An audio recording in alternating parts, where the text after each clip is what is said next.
Perkenalkan, nama saya Naira Nanuponereti dengan NIM K00231134 dari kelompok B6. Di sini saya akan mempresentasikan tentang struktur anatomi dari faring. Nah, faring itu kan terdiri dari nasofaring, orofaring, dan laryngofaring. Yang pertama-tama saya akan menjelaskan tentang nasofaring. Untuk skeletopisnya itu VC1 sampai VC2. Fungsi dari nasofaring itu adalah respirasi.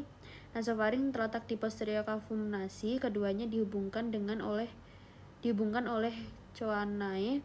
Kemudian terdapat optae atau yaitu osteopharyngeus tubae auditive eustachi.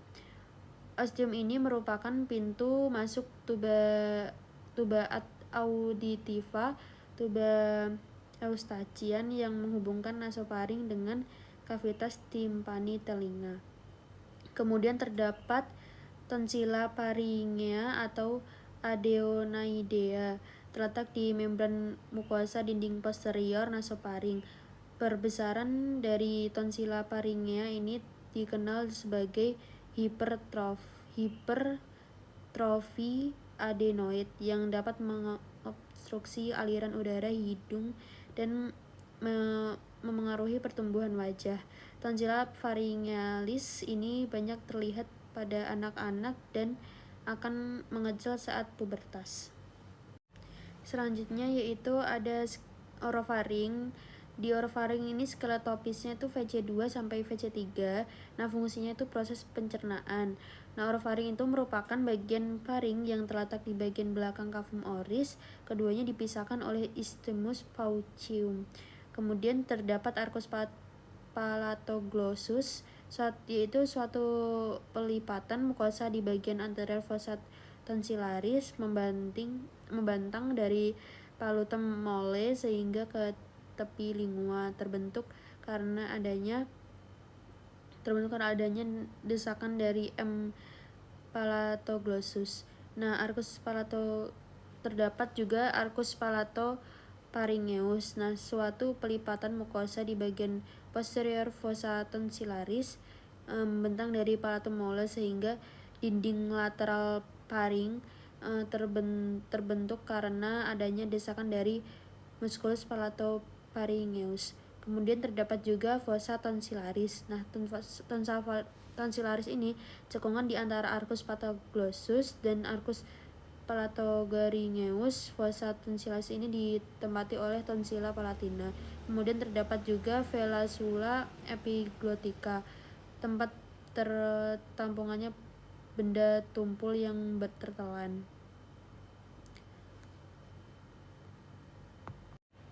Kemudian yang terakhir itu ada laryngofaring. Nah, laryngofaring itu skeletopisnya VC3 sampai VC5. Terdapat fossa piriformis terletak di kanan dan kiri dari laryngofaring, berfungsi untuk menampung benda tajam yang tertelan.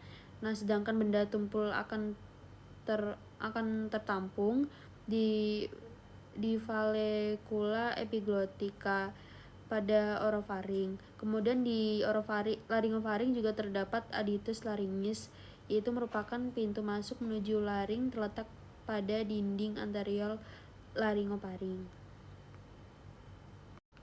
Kemudian selanjutnya ada struktur interna dari jantung sendiri. Itu terdiri dari atrium dexter, ventriculus dexter, kemudian ada atrium sinister dan ventriculus sinister. Yang pertama itu ada atrium dexter. Nah, atrium dexter ini terdiri atas satu ruang utama yang halus, yaitu terdapat sinus vanae cavae atau sinus venarum cavarum, dan satu ruang kecil yang kasar terbentuk dari peckinati pada bagian superior yang disebut auricula dextra. Kemudian kedua ruangan dipisahkan oleh crista terminalis pada bagian dalam, sedangkan pada bagian luar akan membentuk suatu alur yang disebut sulcus terminalis. Kemudian untuk auricula dextra itu tuh kantong untuk otot membentuk kerucut kecil yang merupakan proyeksi dari atrium dextrum. Kemudian terdapat septum intratriale memisahkan drip kanan dan kiri. Saat fetus pada sekat ini terdapat sebuah lubang, yakni foramen ovale, yang pada orang dewasa akan mengalami obliterasi dan menjadi fossa ovalis. Nah, setelah lahir itu valvula foramen ovale akan menutup foramen ovale yang disebabkan oleh meningkatnya tekanan darah atrium kiri. Kemudian ada limbus fossa ovalis, bagian pinggiran dari fossa ovalis atrium dexter akan dihubungkan dengan ventricus dextrum melalui ostium atrioventriculare dextra dan dibatasi oleh valva atrioventricularis dextra dan valva tricuspidalis. Nah, muara-muara pembuluh darahnya itu ada vena cava superior melalui ostium vena cava superior, terus ada vena cava inferior melalui ostium vena cava inferior yang terdapat valvula venae cavae inferiorus atau valvula eustachi. Menutup katup ini tidak dapat menutup ostium dengan sempurna. Kemudian ada sinus coronarius melalui ostium sinus coronarii yang terdapat valvula sinus coronarii atau valvula de Bassi yang juga tidak dapat menutup ostium. Selanjutnya juga terdapat venae cordis minimae melalui foramina venarum minimarum. Kemudian yang kedua itu ada ventriculus dexter, terdiri atas satu ruangan yang permukaannya kasar, tersusun dari rigi-rigi yang menonjol, disebut trabecula carnae. Ada 3 jenis trabecula carnae-nya. Ada papillaris, melekat ke dinding ventrikal melalui basisnya, sedangkan bagian puncaknya dihubungkan melalui chorda tendinae atau tali-tali fibrosa ke cuspissa vulva tricuspidalis. Muskuli papillaris dan chorda tendinae berperan dalam penutupan katup. Muskuli papillaris akan berkontraksi sebelum ventrikel berkontraksi, sehingga chorda tendinae menegang dan menarik kedua cuspis antara secara bersamaan sehingga cuspis tertutup. Gampangnya adalah chorda tendinae itu tali yang menghubungkan muskuli papillaris dengan katup. Jadi muskuli papillaris berperan penting dalam fungsi jantung normal, mencegah pembocoran melalui katup AV atau menghalangi terjadinya regulasi aliran darah dari ventricle dexter kembali ke atrium dexter selama sistole ventricle berkontraksi. Kemudian terdapat trabeculus septomarginalis, yaitu moderator band yang menyilang rongga ventrikel dari septum ke dinding anterior, hanya terdapat di ventrikel kanan. Trabeculus septomarginalis ini juga mendapatkan fasciculus atrioventriculus Ross bundle his, sehingga berperan juga dalam sistem conduction cordis ventrikel kanan. Rigi-rigi biasa menonjol pada permukaan dalam. Terus terdapat septum interventriculare, sekat antara ventrikel kanan dan kiri. Kemudian ada ostium trunci pulmonalis, yaitu menghubungkan dengan trunkus pulmonalis yang dibatasi oleh valva trunci pulmonalis. Yang selanjutnya yaitu ada atrium sinister, yaitu terdiri dari sinus venarum cavarum dan auricula sinistra, yaitu ostium ave atrium, menghubungkan dengan ventriculus sinistrum, yaitu terus kemudian ada fossa ovalis dan valvula foramen ovale. Dimulai oleh 2 buah vena pulmonalis dexter, 1 buah vena pulmonalis sinister superior, dan 1 buah vena pulmonalis sinistra inferior. Selanjutnya itu ada ventricular sinister, yaitu pembentukan apicordis. Micord lebih tebal dibandingkan yang lain. Terdapat vestibulum aorta, terus ostium aortanya menghubungkan dengan aorta. Papillarisnya terdapat chorda tendinae. Bagian ventriculus sinister yang mendekati aorta disebut vestibulus aorta. Myocardium ventrikul kiri lebih tebal dibanding kanan karena fungsinya memompa atau melawan tekanan tinggi, yaitu ke seluruh tubuh. Selanjutnya itu ada struktur eksternal dari jantung. Nah, setiap chord terdapat didefinisikan adanya apex, basis, dan 3 fascia, yaitu fascia sternocostalis anterior, fascia diaphragmatica, dan fascia pulmonalis. Kemudian basisnya mengarah ke bahu kanan, sedangkan apexnya mengarah ke panggul kiri. Basis cordis terdiri atas atrium dextrum menghadap ke belakang ke arah craniolateral dextra. Kemudian terdapat apex cordis mengarah ke arah ventrocaudal sinistra. Kemudian terdapat fascia sternocostalis, fascia diaphragmatica, fascia pulmonalis, dan kardiak. Dan selanjutnya yang pertama-tama ada fascia sternocostalis, yaitu terutama dibentuk oleh ventricular dexter dan atrium dextrum, yang di antara terdapat sulcus atrioventricularis, dan pada pinggir kirinya juga disusun sedikit oleh auricula sinister. Kemudian untuk fascia diaphragmatis itu terutama dibentuk oleh ventriculus dexter et sinister, yang dipisahkan oleh sulcus interventricularis posterior dan bersandar pada centrum tendineum diaphragmatica. Permukaan inferior atrium dextrum yang bermuara ke vena cava inferior juga ikut membentuk fasies ini. Kemudian untuk selanjutnya ada fasies pulmonalis, terutama dibentuk oleh ventriculus sinister yang membantu impressio cardiaca pada fasies medialis pulmo sinister dan atrium dextrum untuk pulmodexternya. Selanjutnya yaitu ada batas-batas dari jantung, yaitu 4 tulang jantung itu ada atrium dextrum, atrium sinistrum, ventriculum dextrum, dan ventriculus sinistrum. Kemudian auricula jantung itu auricula beda dengan atrium. Dia merupakan struktur pelengkap atrium yang menonjol yang merupakan sisa atrium kanan janin. Kemudian auricula ini dapat meredakan tekanan tinggi di atrium dengan meningkatkan kapasitas atrium pada saat stres.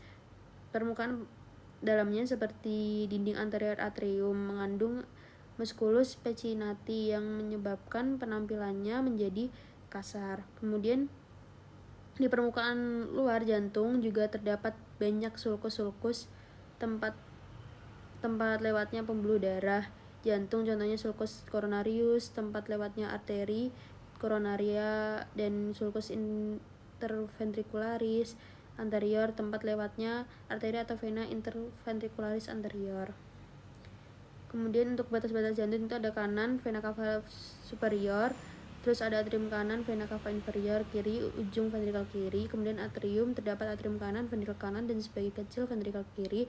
Kemudian di posterior terdapat atrium kiri, 4 vena pulmonalis, kemudian di inferior terdapat ventrikulum kanan yang terletak hampir horizontal sepanjang diafragma sampai apex cordis, apex jantung. Kemudian superior terdapat appendix atrium kiri. Yang selanjutnya itu ada skeleton cordis. Nah, skeleton cordis ini fungsinya tempat melekat miokardium sebagai kerangka kor, terus tempat perlekatan cuspis atau katup jantung, dan isolator impuls antara atrium dan ventrikel. Terdiri atas annulus fibrosum, trigonum fibrosum, dan pars membranacea. Kemudian ada septum interventriculare, intratriatal, dan antrioventriculare. Terus terdapat annulus fibrosum itu ada 4 cacing fibrosa yang melilingi 2 ostium antriventriculare dan ovicular aorta dan aurificum trunctus pulmonalis. Kemudian ada annulus atrius dexter dan annulus atrioventricularis sinister. Kemudian ada annulus valva aortae dan annulus valva trunci pulmonalis. Kemudian untuk yang trigonum fibrosum itu daerah penebalan jaringan yang menghembuskan antara annulus. Terdapat trigonum fibrosum dextrum dan trigonum fibrosum sinistrum. Yang selanjutnya yaitu ada diafragma dan mediastinum.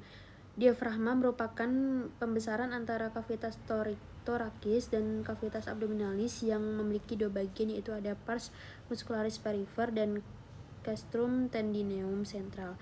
Kemudian untuk pars muscularis itu terdapat pars sternalis, pars costalis, dan pars lumbalis.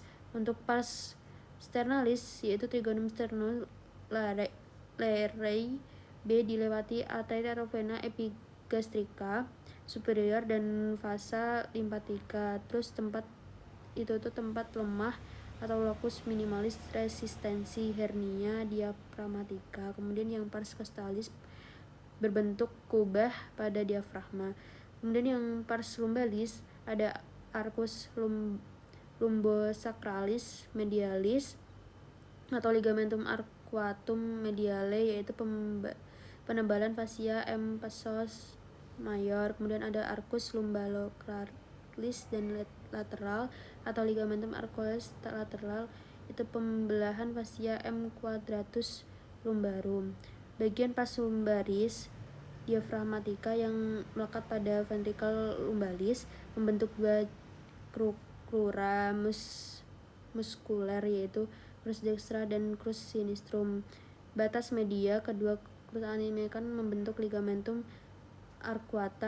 arcuatum medium di ventral aorta di hiatus aortic. Untuk yang centrum terdineum itu terdapat hiatus aorticus setinggi VTH 12, kemudian ada hiatus oesophagus setinggi VTH 10, kemudian ada foramen vena cava mogagni setinggi VTH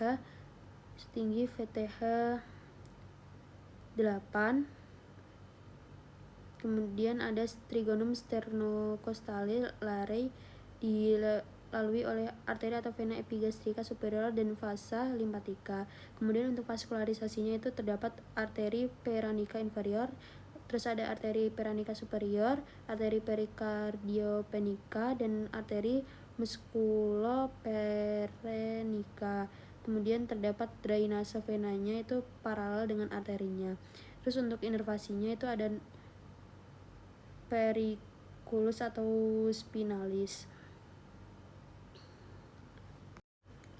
Yang selanjutnya ada mediastinum. Mediastinum adalah rongga di antara paru-paru kanan dan kiri yang berisi jantung, aorta, dan arteri besar, pembuluh darah, vena besar, trakea, kelenjar timus, saraf, jaringan ikat, kelenjar getah, bening, dan salurannya. Sebuah bidang transversus membentuk dari ancus terminalis membentuk antara membrane dan arterium sampai ke diskus intervertebrali antara VTH 4 dan 5.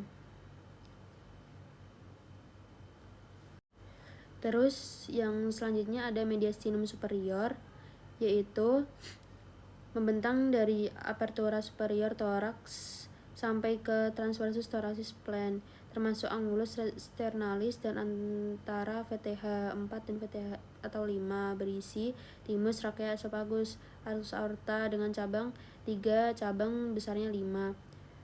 Kemudian ada 5 brachiocephalica dextra dan sinistra. Kemudian ada intercostalis superior sinistra. Kemudian ada vena cava superior, ada vagus, larynx regulus, dan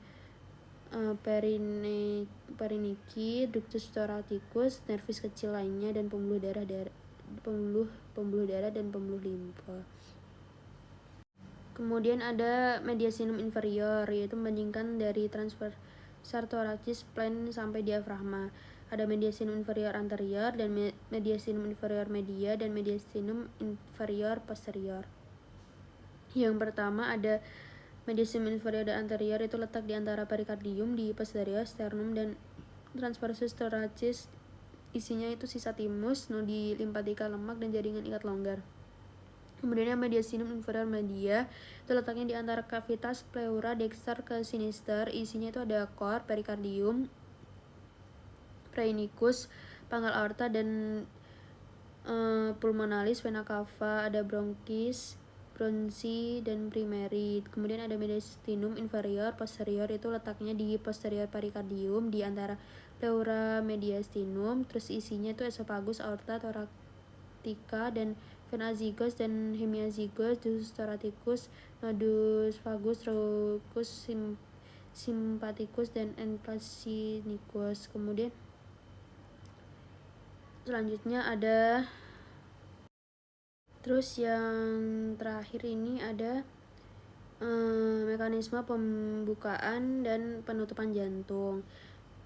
Nah, jantung terdiri dari 4 ruangan, yaitu atrium kanan, atrium kiri, ventrikel kanan, dan ventrikel kiri.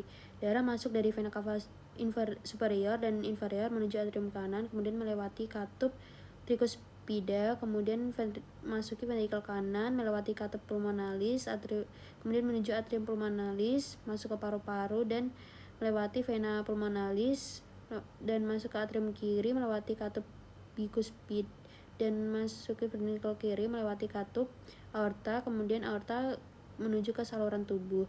Katup berfungsi sebagai pintu. Saat tekanan di belakang katup lebih besar, maka katup akan terbuka dan darah bisa mengalir. Saat tekanan di depan katup lebih besar, katup akan tertutup. Selanjutnya ada fase late diastole, fase atrial systole, dan fase ischemic ventricle contraction, ada fase ventricle ejection, dan fase ischemic ventricle relaxation. Yang pertama ini ada fase late diastole, yaitu semua chamber, yaitu atrium dan ventricle relaksasi. Darah masuk dan dari vena cava superior dan inferior ke atrium. Darah yang baru masuk ke atrium langsung mengalir ke ventricle secara pasif tanpa perlu menunggu atrium berkontraksi. Kemudian untuk fase atrial systole, atrium kontraksi. Darah di atrium sudah tinggal 20%, semua sisa darah masuk ke ventricle.